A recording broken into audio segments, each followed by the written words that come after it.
Good morning. It's day 10 of Red Bull X-Alps. And behind me, Patrick Vonel is hiking his way up to the final turn point of Schmittenhöhe, currently in 8th place. What a day for him. What a race. There's still 17 athletes out on the course line. And here is Patrick. How are you, Patrick? Good morning. How are you doing? Yeah, pretty good. Thanks, talking. Are you enjoying this year's Red Bull X-Alps? Yeah, I mean, everyone was worried if we will make it down here to the Schmittenhöhe. Now we are here, so so cool to be here.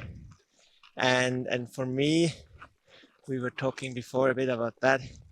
It's really amazing to see that in the past editions, I always made like one big mistake, either in the airspace or in Martigny. And this year we had every time like super smooth connection, just one little mistake, which cost me like 40 minutes to the leader group. And then it was always a bit behind, and the distance got bigger and bigger. Couldn't catch up anymore. So it's just a little mistake, but the rest was like yesterday from Zugspitze till down here was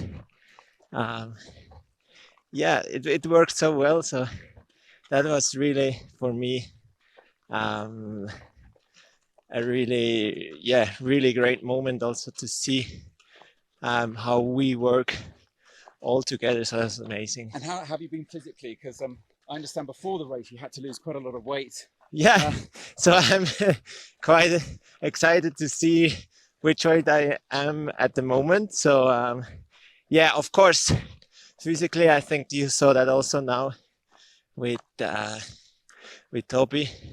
He is a machine. It's crazy.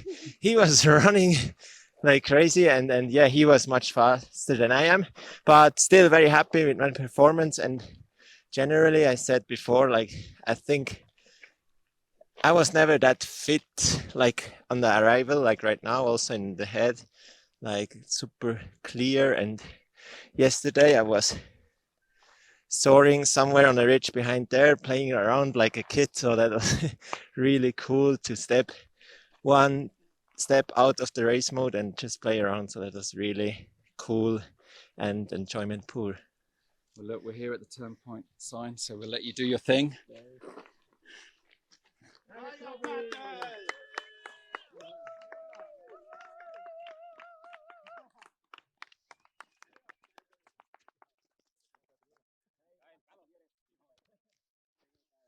Well, there you heard it. Even Patrick says Toby is an absolute machine. Toby, come out here to just give him a nice greeting. Nice to see this camaraderie here at the end of the race.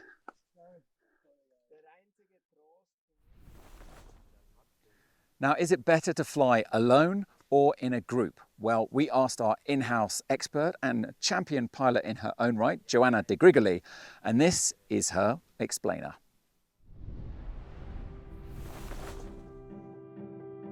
In the last couple of races, we've seen an interesting phenomenon that has influenced the development of the race. In previous editions, we would see the field spread across the route, and athletes would often fly on their own and not see another one for hours or even days. This has changed though, and it's due to group flying, or gaggles, as paragliding pilots call them. Flying in a group is much more efficient than flying alone, because you can see what the air is doing.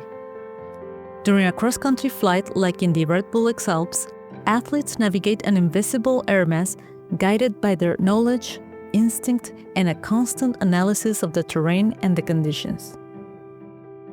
We have witnessed several times during this year's race. A good example was at the beginning of the race, on day 1, right above turn point 1, Hahnenkamm, and moments later when the group split into 2 subgroups. But how does gaggle flying work? When athletes are alone, they only have the information they're seeing. They could fly past a thermal, never knowing it was there. Or they could be flying in a weak thermal and not know there was stronger lift nearby. When you fly in a group, everything becomes easier. All of a sudden, you have people nearby showing you what the air is doing, like confetti. In a thermal, one can tell where the best lift is. When another pilot starts climbing better, you go there and climb better too. It's also very efficient for scanning the air around you. In a thermal, if you notice the group is not climbing efficiently, you'll often see pilots widen their turns and search for better lift. This also applies during glides. There's no way of knowing whether the line you chose was good. You could be gliding less efficiently and not know there was a more buoyant line somewhere else. The only guides could be birds flying nearby. During glides, flying in a group also has advantages, as one can see which lines work better than others. When pilots are flying close enough, they can switch lines and hop on a better one. Another advantage of staying with a group is when you're flying on unfamiliar terrain. For athletes who are new to the Alps, staying with the group can be very useful and insightful, as they can compare their plans with other pilots and even learn from their decisions. However, flying with a group has some disadvantages, and not everyone flies well with other pilots. When athletes already have a route in mind and they see the group making a choice different to theirs, they could start doubting and wonder if they were wrong. Actually, some athletes admit they fly better on their own. Like rookies Lars Merstetter or Christian Schug, who made bold moves during the race. Veterans like Kriegel Maurer or Simon Oberrauner also took their chances and left the group in the hopes of getting away. Flying in a group has proven to be an efficient strategy in the Red Bull X-Alps, and we'll be seeing more of that in future races, for sure. I'll leave you with a popular saying in our sport: the gaggle is your friend, not your brain. So Celine Lawrence has now been eliminated as the athlete in last place, but what an incredible performance from the German athlete. That means there are now 17 athletes still on the course with just over 2 days to get to goal. Can they make it? They're spread out over several hundred kilometers of northern Italy and Switzerland and here in Austria, and we're expecting a big gaggle to come through Lermoos around lunchtime. Gavin McClurg will be there, so stay tuned for the updates on that. Thanks for watching. Still 2 days to go, still everything to play for in this Red Bull X-Alps 2025.